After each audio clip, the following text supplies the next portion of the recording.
Broadcasting live from the Business Radio X studios in Pensacola, Florida, it's time for Pensacola Business Radio. Now, here are your Business Radio X hosts. Hey, good afternoon, everybody. Keith over here, broadcasting live from our Pensacola studio. And I have on the other side of the computer lines with me, I guess, or the Wi-Fi. We'll call it Wi-Fi today. Miss Tammy, and I don't want to say it wrong, so I believe it's pronounced Wloch. Correct? It is. And yes, and spelt W-L-O-C-H. So yep. What is that? It's Ukrainian. My husband is first generation Ukrainian. So yeah. Very cool. It's a great name because, I always know when it's a telemarketer calling me. Yeah, because they can't pronounce it right. So exactly. my last name is the same way. I have a long O, and so it's Hofert, and then they would always say Hoffert. So that's when you know that they don't know you or they're not supposed to be calling. So that's a good strategy. Yeah. So social, digital media, you hang out in Facebook all day, don't you? I do. And way you don't more get than chastised the average for it. person. It's between Facebook and Twitter and LinkedIn, I'm always connected somewhere. Very cool. All right. So give me the skinny, like, how'd you get into all this? So I've been actually in marketing for over 15 years. And at some points, it was the highlight of what I was doing. I owned 2 retail bridal stores, and it was 15 years ago. And it was kind of a free-for-all as far as digital media was going on. So I started running email campaigns when I was the only one showing up in people's mailboxes. And I built my own website from the start. And so I kind of got in on the ground floor and just continued to build, because I had my own budget and I let myself try all kinds of great stuff to figure out what would work and what wouldn't work. Also worked with my great friend Susan on a bunch of projects for her. So over the course of that 15 years, I did a lot of things, but there was always the basis of marketing revolving around. And then a couple of years ago, we just kind of got together, and her firm is amazing and has served clients like Office Max and Sears and Regal Cinemas, and she didn't have someone full-time doing digital social media. So we merged our companies, and now we encompass pretty much a full-service marketing firm. So that's how I got to today. Yeah, so very neat, by the way, and very cool to adapt and flow with the market. That was very smart. Mm-hmm. Do you think everybody needs a full-time social media guru? It's almost like a personal assistant these days, right? You just have to have one. Yeah. Well, I guess it just depends as a business owner or a business leader how much time you want to devote to social media, because as anyone who's tried it knows, it's not a part-time gig. It really is kind of all-encompassing. And it's not a fad. We're kind of there to step in and write content for them and identify who they're talking to and what they should be saying. And then, of course, to back everything up with a paid campaign, because as many people are seeing, organic just does not cut it anymore on Facebook especially. Well, and they keep changing their algorithm on you too. So yes. So that they can spend more money, right? Exactly. Yep. I mean, they've taken all this time to build up the number of people in there, and now they need to sell ad space, and it's incredibly effective. Yeah, it sort of works, and they do control the flow. They do. So I have found that those that are versed in the social media world these days are kind of like the stock tip brokers of the old days. It's like everybody kind of needs one under their wing that they can pick up the phone and call and be like, hey, what's the newest, greatest thing to be doing? So you're sort of in that world, aren't you? I mean, you've got people being like, give me the tip today, right? Yes, I'll try to get in a couple tips here before the end of my time. The great thing about what I can offer and what my department brings is that I have been active for such a long time that now the big guys come to me and say, hey, can we get your feedback on stuff that's going on? So I'm very lucky to be involved with 3 different Facebook advisory panels where I help them evaluate some of the new mobile stuff coming out and the video creation and then the paid campaigns. So the great thing is that not only do I get to give them feedback about what works and what doesn't, but I get rolled out brand new products. And and they pretty much keep them almost free so that we can just kind of test market them. So my clients get get advantage of that. And the same thing actually for LinkedIn. I was just asked to join an advisory board for them a month ago because I kept calling them and saying, hey, you don't have this and you must get this. And so they said, all right, let's talk about it. And then my other one is for Adobe Spark, which is a great free creation tool. I love that thing. Yeah. Love it. Yeah. And I help test stuff for them as well. So it keeps me up to date, which is really good because as you were just saying, everything changes in the blink of an eye. And it lets my customers just relax and know that someone's watching the gate and, they're going to get the new stuff and they don't have to worry about learning it. Okay. So give us all the download, like what's coming out, like can you talk about the stuff that you test or do you have to sort of say hush hush? I can talk about some of it. And one thing that people should really, really know is that video is king. Don't ever post anything without a picture, but even if you're going to post a picture, take the extra time and post a video. Video gets like 8 times more views than anything else. And Facebook finds it so important at this point that they've actually added a creator platform to Facebook itself for businesses. So I just found that the other day. You just go right in and it kind of walks you through creating these videos and it absolutely works. That's the next thing coming for sure. So, and LinkedIn's following suit, or actually kind of LinkedIn sort of took the lead, but I noticed there's a lot more video content across LinkedIn, which is, if you're in business and you're not on LinkedIn, you will not survive much longer. That's absolutely true. I mean, LinkedIn is the platform where more businesses get leads from than any other social platform out there. And the average person on LinkedIn makes more than $75K a year. So if you want some people to talk to that have marketing dollars, that's what they're living is on LinkedIn. Yeah, they can sign the check, right? Yeah, exactly. Yeah, so, everybody wants to hire you, but yeah, right. Getting paid's a whole different story. So, yep.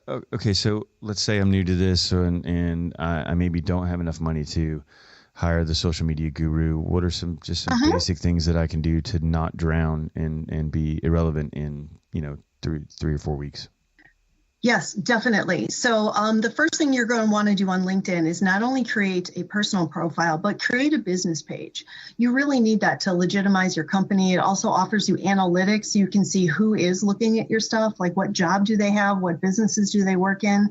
So you can kind of help yourself find out who your target market is. And please on LinkedIn, put up a professional photo. Yeah, it's not Facebook. Your dog, don't leave it blank. It is professional. So that's the one thing I like to tell people. And then start joining groups and join groups where your followers are, or your customers are, so that you can start reaching them directly. And then for Facebook, I would say, again, create that business page. Even if you're a solopreneur, set yourself up as a business on Facebook so that people start to look at you that way. It's not a hobby. This is your business. This is how you make a living. Yeah.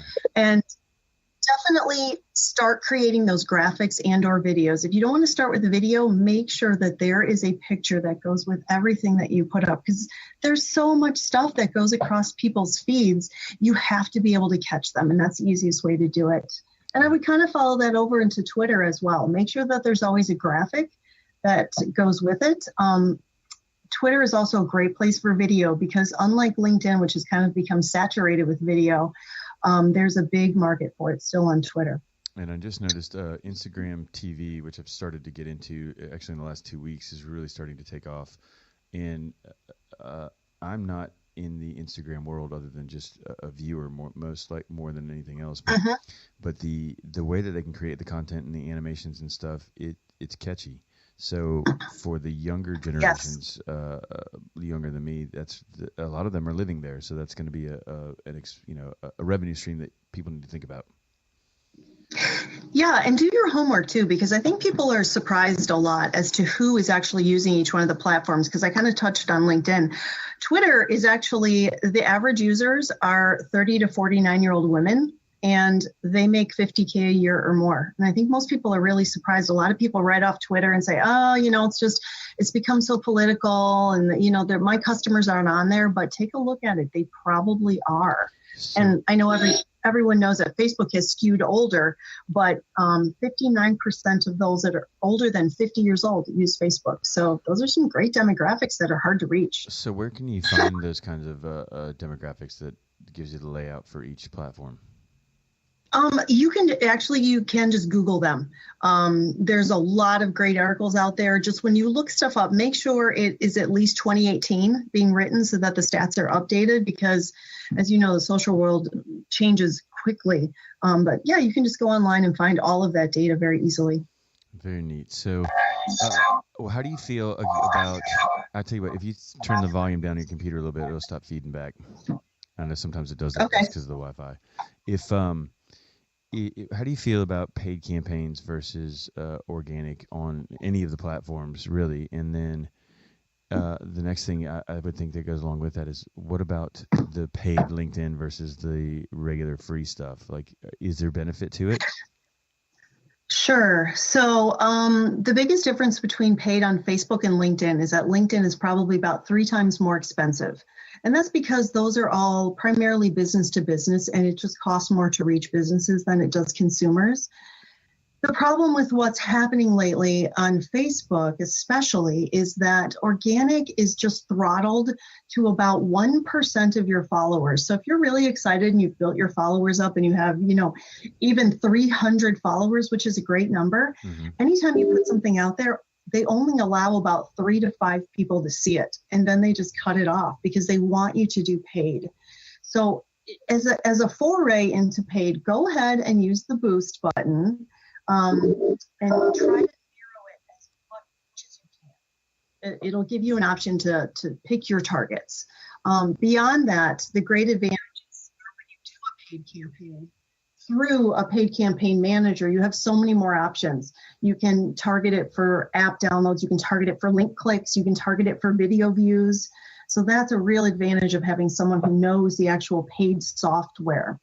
And then they did just revise the paid software on LinkedIn. It used to be very complicated. It's a lot more looking like Facebook's platform, which is easier to decipher. Just be aware that you probably need to spend $30 a day plus to get your ad out on LinkedIn. And you're talking about Sales Navigator specifically, correct? Yes, they have they just redid it, and there's a bunch of different options again for what you want to target. If you want to target people to follow your page, or if you want them to have brand recognition, there's a lot of great choices now. Yeah, and very accurate. So I just actually signed up for my free trial, which is cool because you get 30 days free, which is fun to check out. And I just did that 2 days ago, and I am totally impressed with Sales Navigator. And I think that even though you pay $80 a month for the premium, if you think about the quality of leads that you get, and you can get 1-2 business deals, and you've paid for that for the next couple of months already. So exactly, if you think about it like that, it's a pretty fair trade, I think. Yes, definitely. I think that businesses really need to take a step back and look at that, because I think most people look at social like, oh, I can just do it organically, or, I'll put $50 into a paid ad. But when you really look at advertising as a business, you should be spending 15% of your income in advertising to stay the same. If you want to grow, you need to bump that up to 20%. And those are the numbers in the advertising world that show that if you are spending that amount, you will likely grow at a more rapid pace. Yeah. So I think we need to take that into account. Well, and I think the other side too, and I'm a huge subscriber to Gary Vee, and he lays it out there. It's like, even though you're spending 15 or 20%, you're getting a lot more than you used to, because it's still so cheap. For it's not a $6,000 billboard that goes up for 30 days. It's $50, $100 that reaches thousands and thousands of people that you can trace back to an actual result.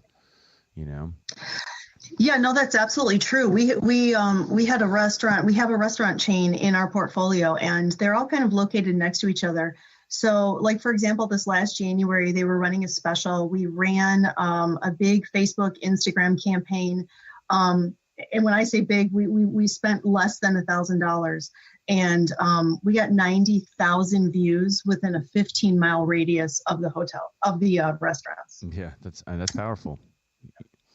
It is. It is. We have increased with Business Radio X. We've increased our downloads substantially, like over the last quarter by like over 10 million. And I always tell people, these are intentional listeners.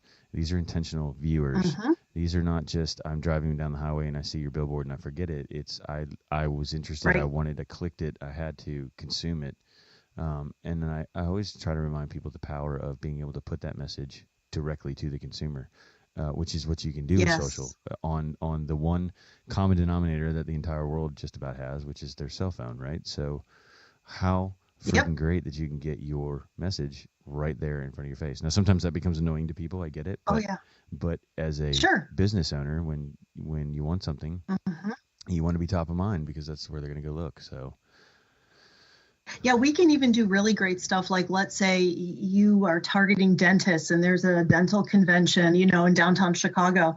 We can target it so that it goes out within a 1 mile radius of people who are visiting the area.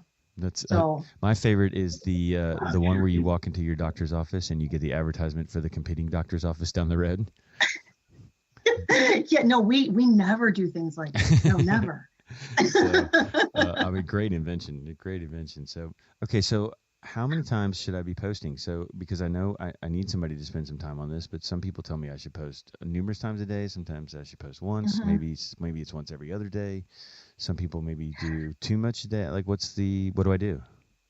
Right. So if you're going to just count on organic, you need to honestly be posting a lot because as I said, every time you put something up, only 5-10 people are going to see it. So that's a lot of work on your end and a lot to do. The paid campaigns are what really frees up your time.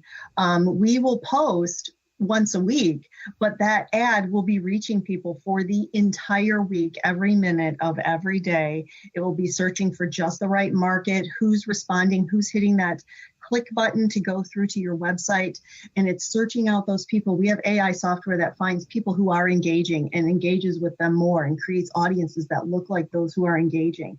And that's the power of doing the paid campaigns, is that you don't have to worry about posting continually because your message is getting out continually. Yeah. So what about, I don't know how to write a campaign, or I don't know what to do word-wise.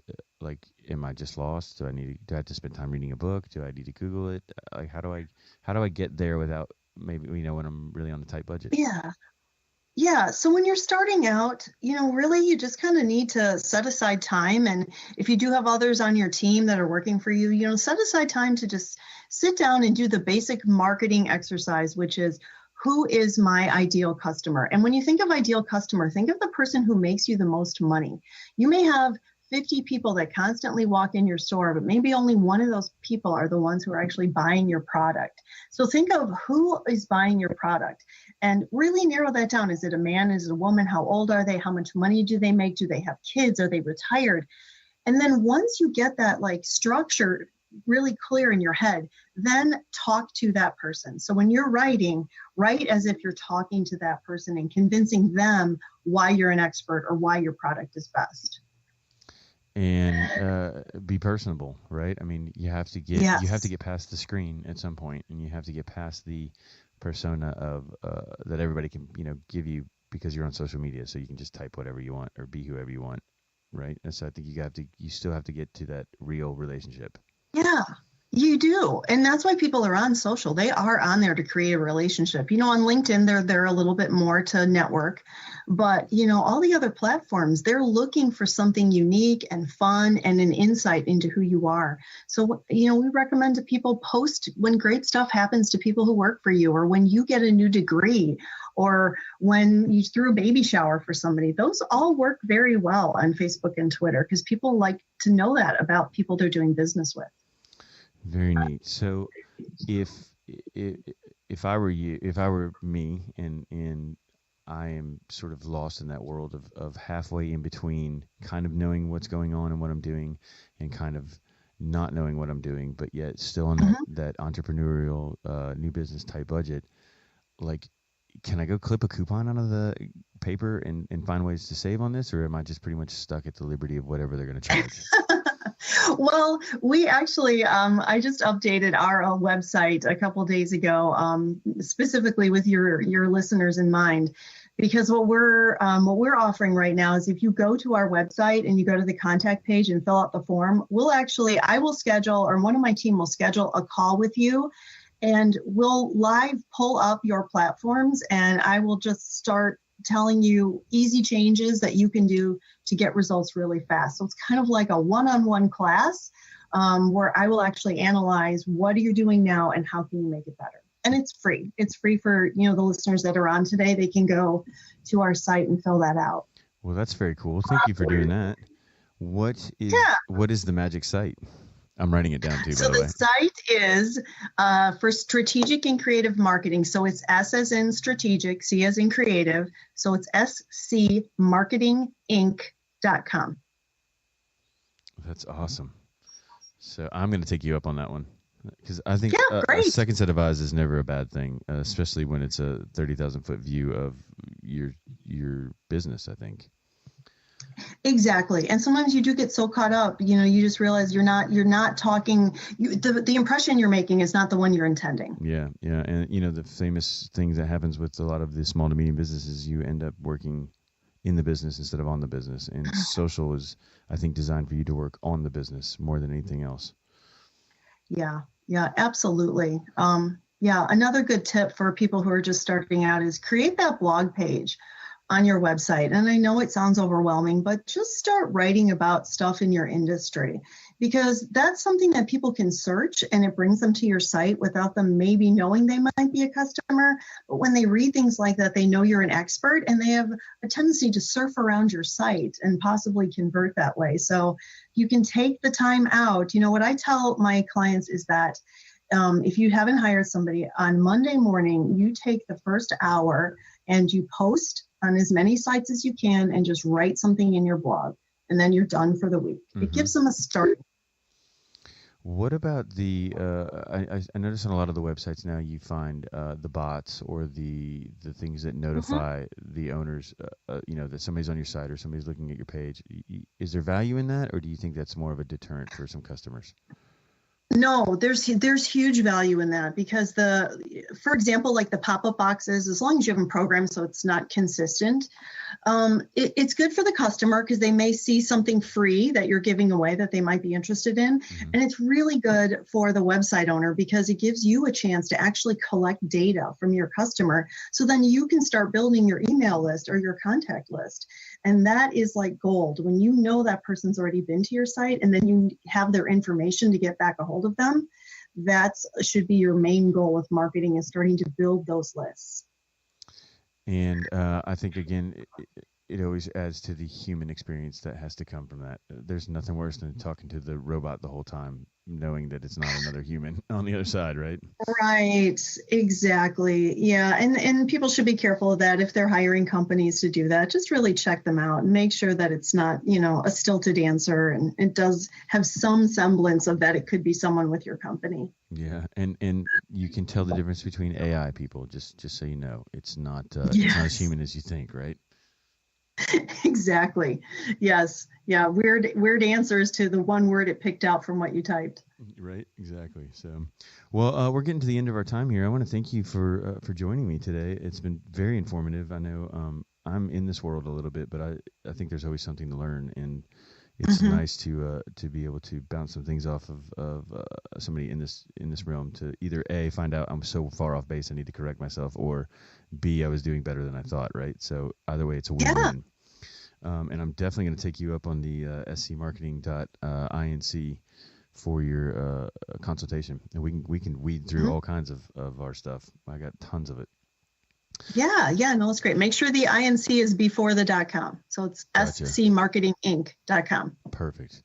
Okay, well, stick around for a minute. Let me get us out of here, and then I'll fill you in on how the rest of this goes. So you guys can find us at Pensacola BRX on Facebook. You can find us at Pensacola Radio on Twitter, or you can find us on our website at businessradiox.com, or you can find us on our live stream at businessradiox.live.